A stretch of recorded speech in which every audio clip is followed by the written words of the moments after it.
Here he is. Let's try this again. Yeah, my damn old sorry internet connection. It's either mine or yours. I'll just blame it on mine. Mississippi just got internet. Y'all just got it?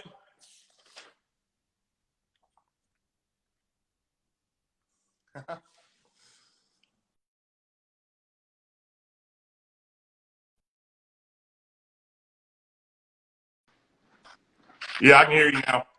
You get it? Yeah. All right, so we're back. You're freshman. You got 8 guys on the roster. You're coming in, and there's some injuries. And I understand you end up coming in against Tulane. That's correct. My goal, my true freshman year, was to make the traveling squad, which was the top 3. And Yeah. Our first game we played at Alabama. They were defending national champs.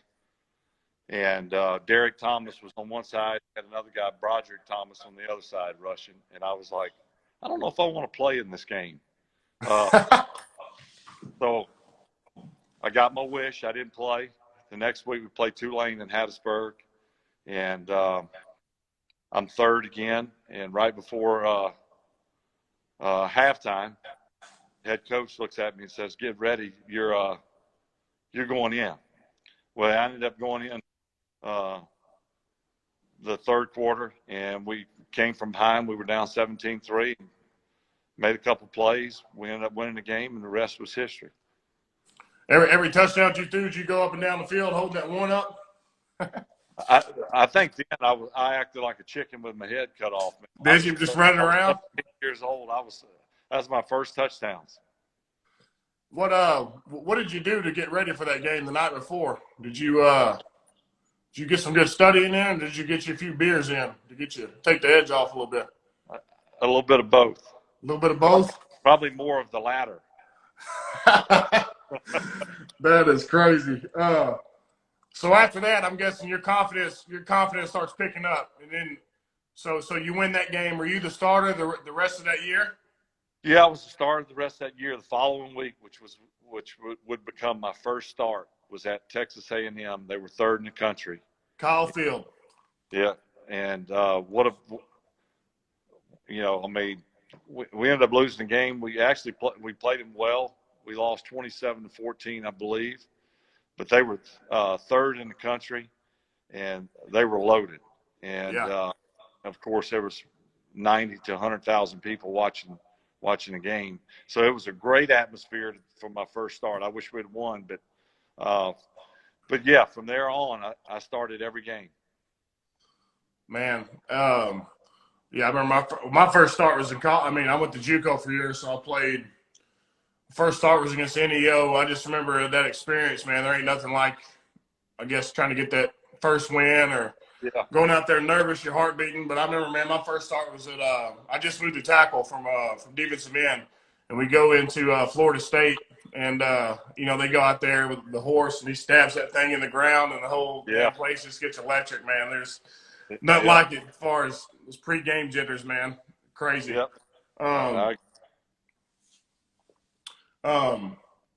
Yeah, so once you got that confidence about going into your junior season, you thought you may have had a legit shot at playing in the league? Yeah, I felt like at the end of my sophomore year, I had definitely opened the door for scouts to, obviously there wasn't social media, and it was scouts had to come and actually visit, and it, it's not uncommon for scouts to just go to schools and say, "Hey, you got anybody worth looking at?" Yeah. Because we really didn't get to play on TV very much.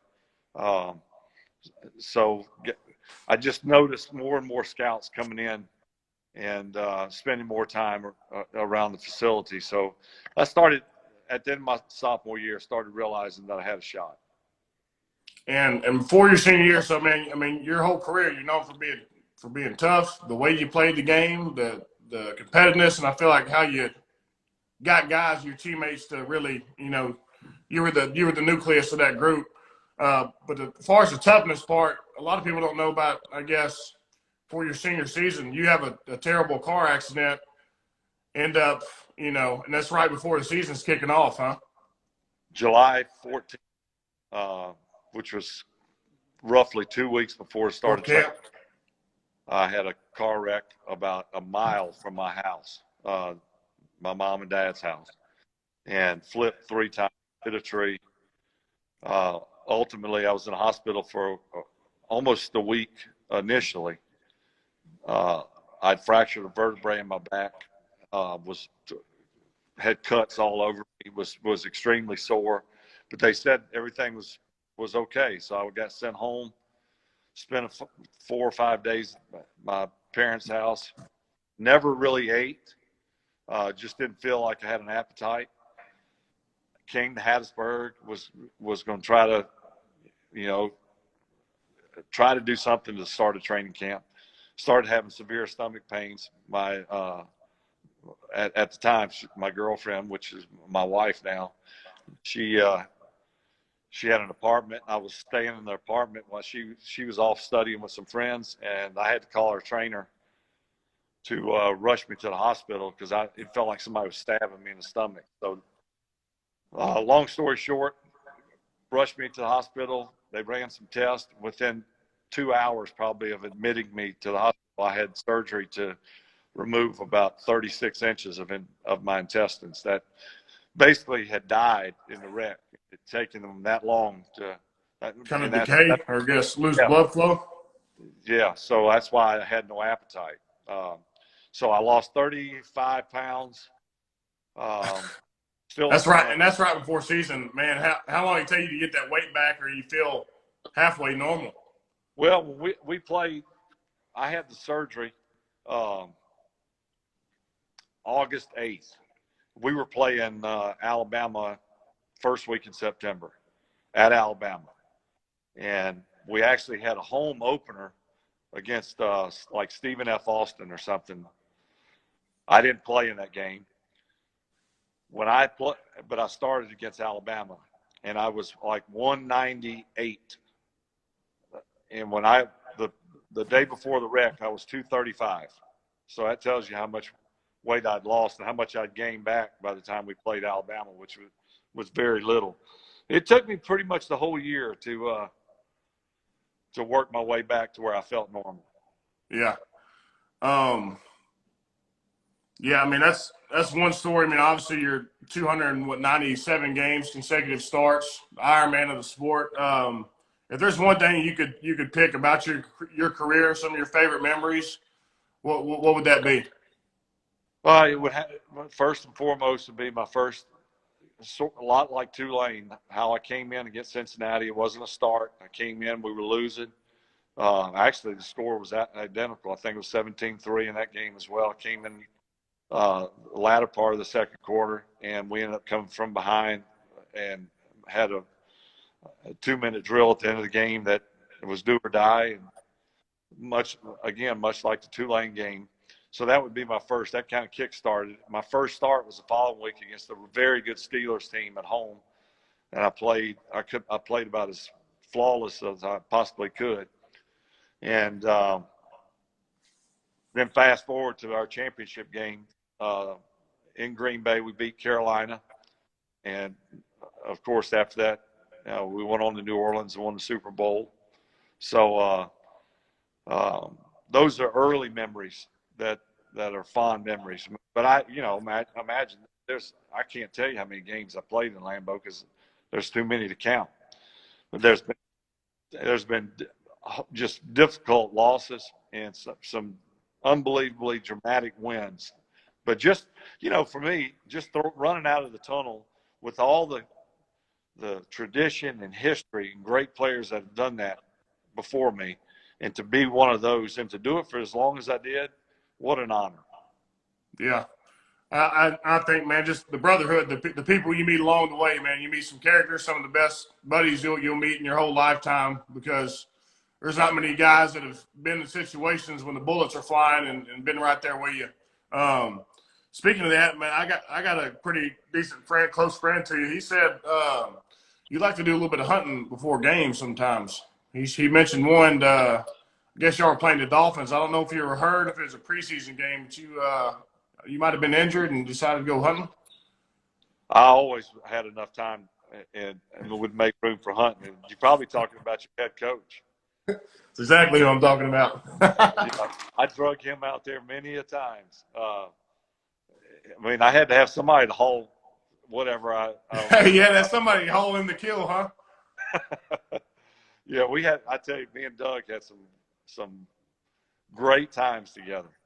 Yeah, I feel like y'all are pretty similar, as far as personalities. Yeah. You grew up in Louisiana, country boy. How big would that take your mind away from the game? I'm assuming you may have done it some on game days, some a couple days before, but is it just there's nothing better than getting away from kind of reality than hunting and fishing? That's what I understand what you like to do. It was a great release. Doug and I, in Green Bay, golf. Usually you could golf up to about end of October. We would golf as much as we could. And then when hunting season came around, we were off hunting somewhere in the woods. In the woods, and it was a great getaway. Take your mind off the. Doug was perfect for me. We were together probably around 10 years. He was perfect for me because he understood me. He could relay things to the coaches that maybe in a better way than I could relay them to him, and he knew how to relay things back to me. So we were a perfect duo. I hated that I didn't get to play with him longer. Yeah, I mean that's how he is as a coach. He's got a great read on players. He's got a knack for it, and really as far as relaying information across in a way where it's doesn't come across as being too hard, but really just kind of like a parent, I would say. That's crazy. As far as hunting and fishing, what do you like better? Would you rather killing a 180 out there, or would you rather catch a 10 or 11 pound bass? I'd much rather shoot a 180. Shoot one. Yeah. I'm hooked on whitetail, man. I love it. Yeah. You strictly just shoot. Do you ever do any bow hunting or just rifle? I started bow hunting in Wisconsin because gun season's only 9 days, but you can bow hunt a lot longer. And of course, when the season opens, you're bow hunting, and it's more of a challenge. Honestly, I don't bow hunt really in Mississippi. I may go once. It's too hot early in the year. Yeah. Me and my brother and several friends, we go up to Illinois every year and we bow hunt there. But most of the time we're rifle hunting. Those deer are a little bit different up north than they are down south. Those suckers get big, man. Two total different stories. Yeah, they do get big. I understand you've been sacked over 500 times in your career. What is maybe one or two that's really stuck out, or who's kind of talked most of the trash if they ever sacked you? I can see Warren Sapp talking a lot of trash. Yeah, I had to play against Warren. He was virtually unblockable, and he was on top of that, he was the best trash talker there was. So on top of him kicking your butt, he was telling you about it the whole time. Telling you about it? So he by far takes the cake as the best trash talker. And as far as, I never had to block him, obviously, but I ended up with him on top of me because we couldn't block him. And he would tell you, y'all can't block me. He'd tell you before the snap? He'd tell you before the snap, let you know? Oh, yeah. Yeah, he said, it's going to be a long day for him. It's going to be a long day. And most of the time, he was right. As far as physically gifted teammates you've played with, how does Reggie White rack up among those guys? When Doug talks about him, just says he was just a freak of freaks, but a gentle guy. He didn't say a whole lot. He is by far the best player when you lump in everything, every category: leadership, hard work, preparation, physical ability. He had a knack for. He knew when to jump. He knew when they were going to cut him. He knew when they were going to try to anchor down and that's when he'd hip toss him. But he was just over and beyond any player. No one was on his level. I mean, I saw him take Larry Allen, who was in the Hall of Fame. I saw that when he's at right tackle. Yeah, Clubbed I mean, him. he threw him like a little rag doll. And you don't do that to him. No, but everybody Reggie went against at some point got Reggie called it the club. He would, it's called that hunt move. He would go out like he was going to bend the edge, and then as soon as that tackle leaned, he would pop him. Yeah, he was the best player by far I ever played with. How big a guy was he? Was he, 6'4"? Was he over 3? Reggie was probably 6'5", 315. He was that big. Yeah, surprisingly, he wasn't a big weight room guy. He worked out, but he was like we all say, country strong. Yeah. I mean, he could probably pick up a 500-pound piece of pulpwood and probably had done towed it around like it was nothing. But when you put him on a deadlift, he'd probably pick up half. But he just knew how leverage, positioning himself, when to jump. Strength. Yeah, man, and was the greatest teammate, man. I loved him, man. He was so funny. Yeah, I felt like he was such a dominator, but he also had that kind of calming presence too. So he's kind of best of both worlds, I guess, as far as being a teammate. Yeah. What as far as your training, man, when you're in the league, I mean, the way the quarterbacks work out now, I mean, they're kind of, a lot of core, a lot of, on top of their stuff. Did y'all even damn have weight rooms back when y'all were playing, or what did you do? We lifted pretty heavy. I was a pretty serious gym rat. I did I think 3 workouts a week, but I would always do weights. My latter part of my career, and I'd say probably the last 3 years maybe, I did more of a country club workout. I did a lot less heavy lifting, a lot more. Getting the guns looking good, them forearms piped up. Hey, isn't that what it's all about? Yeah, I look like I got biceps because I've torn both of them, and so I got a Popeye. That's what one of my teammates has. No Popeye. It's been broken a few times. Curls up. Yeah. Looks like Scott Steiner a little bit.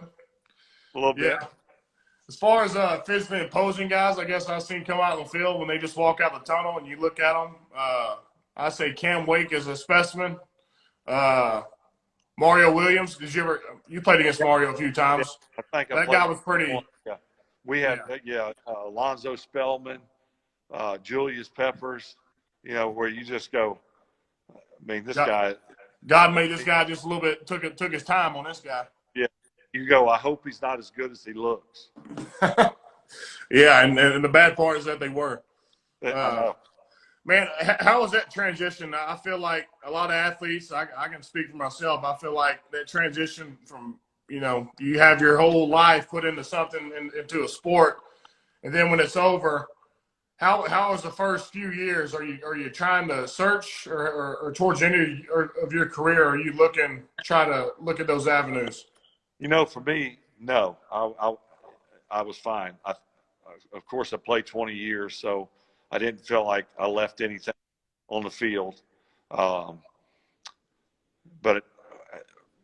our family was established. We had a home here in Hattiesburg. My oldest daughter lives here in town. She's married to a great guy, and they got 3 boys. So there was enough to do. I take care of my property. That keeps me busy all the time. I think, and I say this to guys all the time, you got to have something, either hobbies or, something to occupy your mind and your body physically when you're done. If you have no plan and then your season or your career is over, whether it be by choice or injury or you just get cut, no one wants you anymore, and you don't have a plan, you're going to be in a world of hurt. Yeah, and I've seen that with some of my old teammates. I'm sure, you've seen countless guys you played with struggle with that. Yeah. Yeah, it's just the reality of it. Yeah, I mean, only thing I got a bone to pick with you about is I don't think they have any Wranglers that'll fit me. You know, I like wearing my jeans when I go outside sometimes, but them things a little bit too tight for me, Brett. Well, I think they like them kind of tight up there in Philly. They do. They like. I need some damn flex fits. What I need. Yeah, Yeah. You need to call them, see what they're playing with. They'd have to use too much denim for you. Too much denim. Another thing, my damn ankles and knees have been hurting. I want some Tommy Copper for the rest of this training camp, so I can get through. No, not Tommy Copper. That's the other company. You need Copper Fit. Hey, it's the same damn thing. Copper Fit. You just need the cold tub. Just a cold tub. Yeah. Cold tub and sauna. There you go. That's it. Well, hey, I appreciate you taking some time out. I'm glad you got your internet hooked back up. Yeah, man, we're going to finish this training camp out and get back to it. For people who didn't know, you came and spoke to us for the Super Bowl, so you brought us some Super Bowl luck. I remember that. You're a childhood idol of mine growing up. I love the way you play. I love your personality, your demeanor, and the way you played the game. So I'm glad you got your internet hooked up and we had this conversation. Let's do it again. Yes, sir. I appreciate you. Do me one favor. Yeah. Get after their ass. Hey, I will. Hey, next question. I'm getting after some ass soon. There you go. All right. We'll talk soon. Yes, sir. See you.